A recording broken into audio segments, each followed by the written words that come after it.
Lorraine, France. September 1944, just after dawn. The battlefield is gone. In its place, a thick, milky fog that swallows anything more than a few hundred yards away. Somewhere out there are French villages with names like Arracourt, Lezey, Juvelize. Somewhere out there are German tanks. Inside one M4 Sherman, 5 men live in a world no bigger than a small room. The tank sits hull down behind a low rise, only its turret and gun peeking over. Armor creaks as the suspension settles. The air inside is already warm, smelling of oil and burned cordite. Down on the left side of the turret, jammed between stacked shells and cold steel, is the loader. They call him Walter Kowalski. He has his back to the main gun. Every manual says the loader faces sideways toward the breech, shoulder to the barrel. That's the right way. Walter has planted himself, boots wide, knees bent, back to the gun, eyes on the ready rack behind him. His commander hated it at first. Other crews laughed. "Gonna get your spine snapped, Kowalski. Turn around like a normal human." The laughing stopped after someone timed his reloads.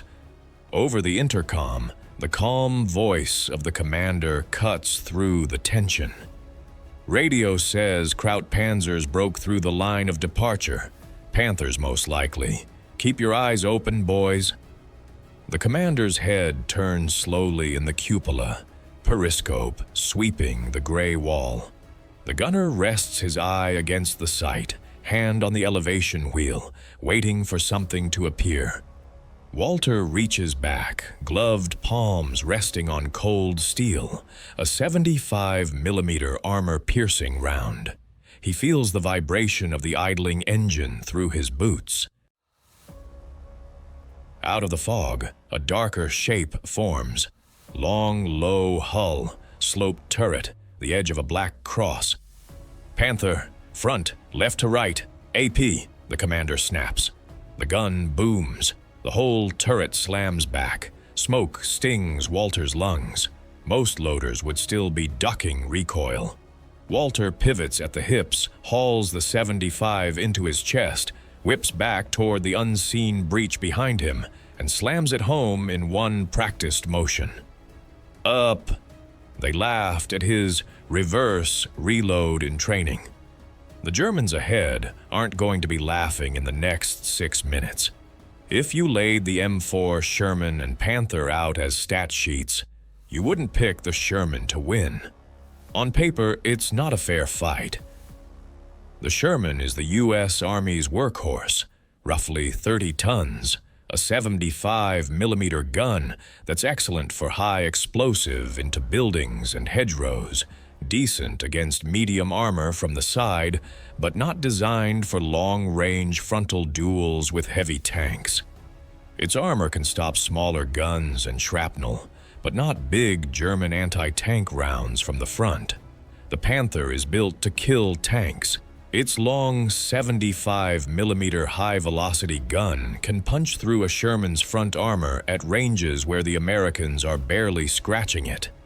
Its thick, sloped frontal plate shrugs off most 75mm hits, unless the range is short or the angle perfect. It looks mean because it is mean. Everyone in 4th Armored Division knows this. They also know something the spec sheets don't show. Inside the Sherman, the crew has hidden advantages. The turret is surprisingly roomy. There's a dedicated gunner, loader, and commander. No one trying to do 2 jobs at once. The powered turret traverse is quick. The gun has a primitive stabilizer that, in trained hands, helps them get quicker follow-up shots. And in that cramped corner, there's the guy nobody writes about, the loader. Walter's world is a triangle, the gun breech in front, somewhere behind his back now, the ready rack behind, and the gunner's shoulder close to his right, rounds around his feet. Each shell weighs 15 to 20 pounds. He has to know, without thinking, where the armor piercing is, where the high explosive is, how many smoke shells are left. He works in the most dangerous space in the tank. When the gun fires, the 75mm recoils straight back. Steel, weight, momentum.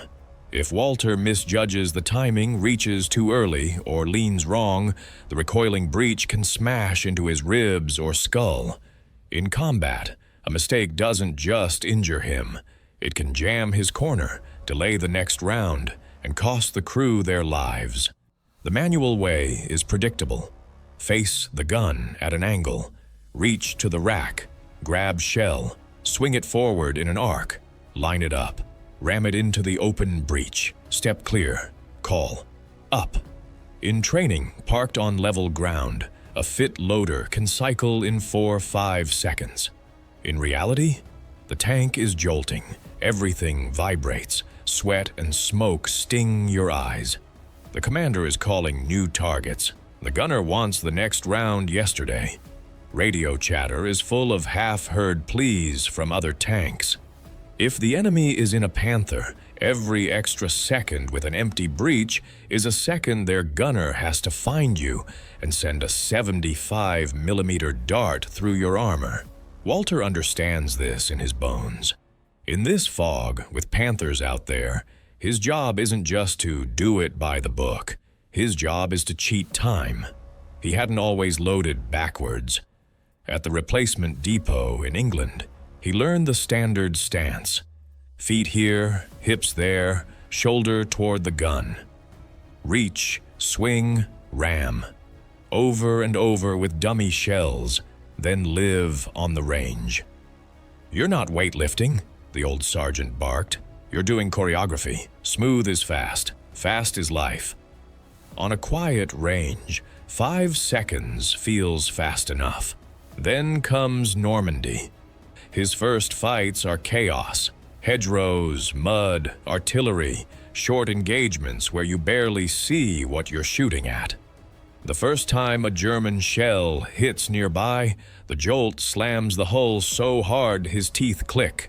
In one skirmish, they catch a Panzer IV in a lane. Commander calls AP, gunner lines up. Walter loads by the book. First round, hits the track, low.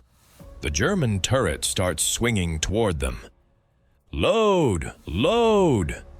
Walter tries to be smooth. Reach, swing, ram. Just as the driver jolts the tank, his shoulder clips the gunner, the shell twists. The breech slams back into battery as he fumbles. He jerks his arm away, cracks his elbow on the turret ring, then finally slams the round in. He loses maybe a second. It feels like a year. The Panzer's return shot screams past close enough to hear it. If that round had hit square, they'd be scrap. Later, arm throbbing, he stares at the ready rack. The textbook drill works, until the tank lurches or somebody shifts at the wrong time.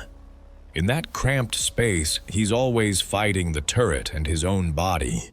Stories filter through from other crews. "Panther got us. First shot bounced, second took too long, third never happened. Loader slipped, couldn't get the round in. We took one through the front." Same moral every time.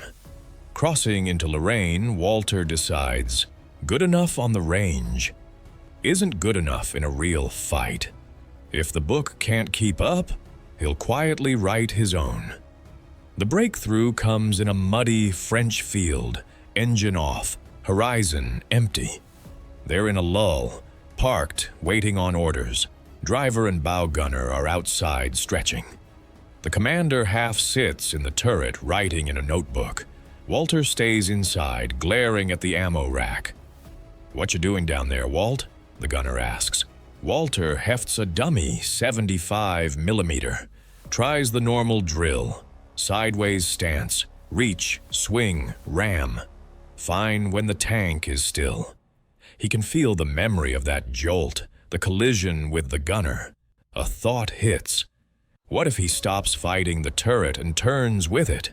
He puts the shell back, turns his back to the breech, plants his boots like a boxer, one forward, one back. Now the ready rack is directly behind his shoulders. The gunner snorts. Walt? Guns this way? I know, humor me. Walter reaches back with both hands, grabs the shell base, pulls it tight to his chest, then pivots at waist and hips and drives it straight backward into where the breech will be. No big arc, no half-circle swing. Just pull and punch. He does it again and again. A rhythm forms. Grab, pivot, ram. Back to ready. The commander finally climbs down to see what's going on. What in God's name are you doing? Trying something. Time me.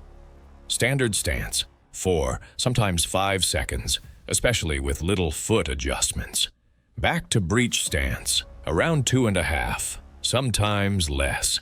Shorter motion, straighter path. His body working like a spring instead of a flailing lever. The gunner frowns. Feels weird, but it's fast. Another crew wanders over, peers in, and laughs. Hey, Kowalski, you planning to moon the Germans to death? The commander lets them laugh, then shows them the timings. I don't care if he does it standing on his head, he says. If he can keep this up under fire, we live longer. They drill it, dummy rounds, then live fire when they can. Clear verbal calls, strict habits about where. Hands and heads go during recoil. By the time the division rolls into Lorraine and the fog settles over Arracourt, Walter's reverse reload isn't a joke. It's muscle memory. The fog thickens. The Sherman sits hull down on a slight rise facing a shallow valley. The map says a farm road runs through it. German tanks are feeling their way forward through the mist, trying to punch a hole in 4th Armored's line. Inside the turret, Lieutenant Harris, the commander, half crouched in the cupola, glued to the periscope. Marty, the gunner, staring through his sight at a wall of gray. Walter back to the breech, hands hovering near the rack, adrenaline in his fingertips. The radio crackles. Panthers, 2, maybe 3, can't see 'em. Taking fire from the left, just muzzle flashes. A metallic rumble grows. Harris swivels, trying to pin it down. There, he murmurs. Low ground. The engine idles, ready. Driver in gear, bow gunner on the 30. They wait. The first shape appears. A darker patch in the gray becomes a panther, moving slowly along the valley, gun pointed off to their right, hunting someone else. Panther front, range 600, AP. Walter's hand is already on an AP round. He pulls it in and waits for recoil. On, Marty mutters. Little more. On. Fire. The gun slams back. Dust and cordite fill the turret. As soon as the recoil finishes and the breech clanks open, grab, pivot, ram. Up. The first shot sparks off the Panther's side. It starts to turn. Same target, turret ring. Harris barks. On. Fire. Another kick. Walter's already moving. Second round hits above the road wheels. This time the effect is clear. Fire jets from the far side. Smoke billows. The Panther shudders to a halt. 1, somebody yells. No time. Second tank, left. Harris calls. Panther, moving fast. Another Panther surges out of the mist, angling across the valley. Its crew has seen the first tank die. They're already traversing. AP in. Up. First shot scars the frontal slope. No kill. Short, he's turning. Load. The Panther's gun flashes. A round screams past to their right, close enough to rock the Sherman. Walter's heart jumps. His arms don't. Grab. Pivot. Ram. Up. Fire. This round hits the turret side mid-rotation. AP punches through. Flame bursts from the cupola. The turret jerks and freezes. Smoke pours out. 2. Radio. More Panzers. Same valley. Watch your right. A third German tank. A Panzer IV with side skirts. edges out from behind the wrecks, firing blind through the fog. "He, quick, behind the first wreck, blind him," Harris orders. Walter snatches he by feel, slams it in. "Up!" The he round bursts in front of the Panzer, showering it with dirt and fragments. "Back to AP." Next, AP hits the Panzer IV's thinner side armor as it reverses, sparks, then fire. The tank jerks and goes still. 3. Somewhere off left, a Panther gun barks. A German round smashes into the berm in front of them, showering the Sherman with dirt. "New tank, left front, moving uphill," Harris calls. Walter doesn't spare a glance. He can't see out anyway. He hears everything in Marty's voice. AP. Another dark silhouette climbs the slope, exposing its lower hull in the fog. "On! Fire!" Hit. Low hull, where the armor's weaker. Fire erupts from the engine deck. The Panther rolls a few more feet, then dies, flames licking out of the hatches. 4 German tanks burning or crippled in roughly 6 minutes. Inside the Sherman, it feels both longer and shorter. Walter's arms shake, sweat running down his back, throat burning from fumes. When Harris calls, "Ammo check," Walter's already counting AP and he. Out in the mist, surviving German tanks have heard enough. Engines rev, tracks clatter, and the sounds fade as they back out, looking for another way through. The radio comes alive. "Whoever's on that ridge, nice shooting." Walter leans his helmet against the turret wall, feeling the tank's heartbeat through his boots. Nobody says it out loud, but they all know. If those 4 Panzers had gotten a few more shots, this Sherman would probably be a blackened hulk. Instead, they're still here, because one guy in a cramped corner decided to turn around. When the fog finally thins, the victory doesn't look cinematic. It looks like blackened wrecks in low ground, thin oil fires dancing on Panther hulls, a dead tank slumped by a fence. The Sherman smells of hot metal and burned propellant. The gun barrel is warm and streaked. The crew's hands are black with soot. They don't see yet how fast the story spreads. By evening, as tanks pull back to refuel and rearm, the tale has traveled over the battalion net and through the grapevine. "Hey, you hear about the crew by Juvelize? 4 Panzers in one scrap." "Yeah? Must have had air cover." "Nope, just fast shooting. Loader's some kind of machine." At the makeshift chow line, other loaders and gunners drift over. "How many did you really get?" "4 we saw," Marty says. "Maybe scared a few more." "Guy loads like a demon," Harris adds, jerking a thumb at Walter. "Didn't even have time to finish cussing between shots." "How the hell are you doing it?" someone asks. Walter shrugs, suddenly shy. "Just different stance, shorter motion, back to the gun." Silence. Then a skeptical laugh. "Back to the..." "What, like this?" a loader says, miming it, getting more laughs. Harris just points toward the valley. "You want to know if it works? Walk out there tomorrow. Count the German tanks." That night, in Shermans scattered across hedgerows and orchards, you can spot loaders in open hatches, awkwardly turning their backs to imaginary breaches and practicing with empty hands or dummy shells. Some nearly fall. Some bark their knuckles and swear they'll never try it again. A few feel what Walter felt, the shorter path, the natural pivot, the way an invisible shell seems to flow from rack to breech in one motion. They start tweaking their routines, moving rounds into better spots, rehearsing quicker calls with their gunners, shaving fractions of a second wherever they can. No new manual, no formal order. Thou shalt load backwards. This isn't doctrine.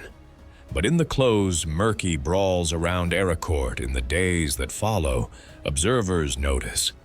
American Shermans are firing fast and accurately, often getting off multiple aimed shots in the space of one German reply. Part of that is crew training. Part of it is tactics and the Sherman's design.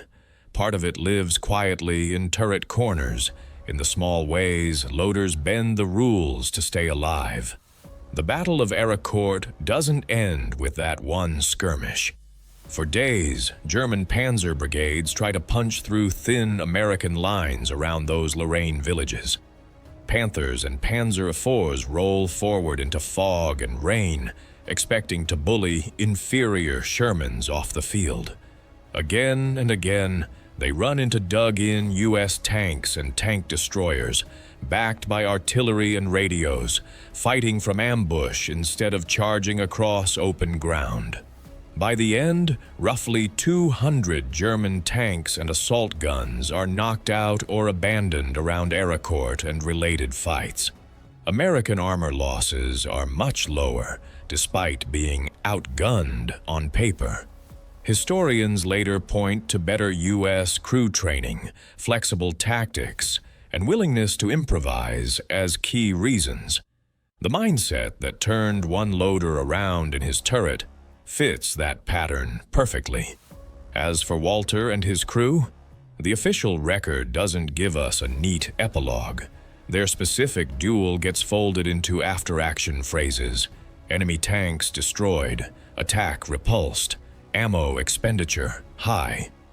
Maybe they fight on into winter, trading Lorraine fog for the snow of the Bulge. Maybe they rotate home, or are absorbed into other units as tanks are lost and crews reshuffled.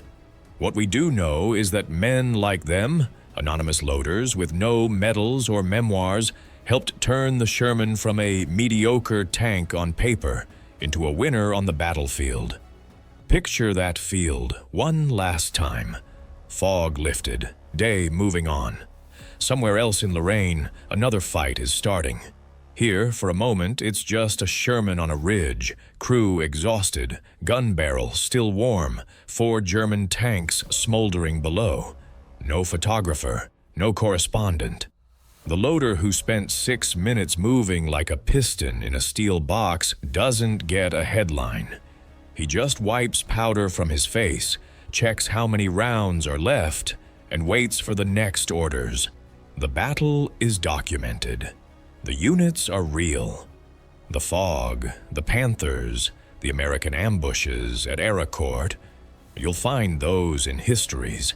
This specific reverse reload and one crew's 6-minute brawl are a dramatized window into a real truth.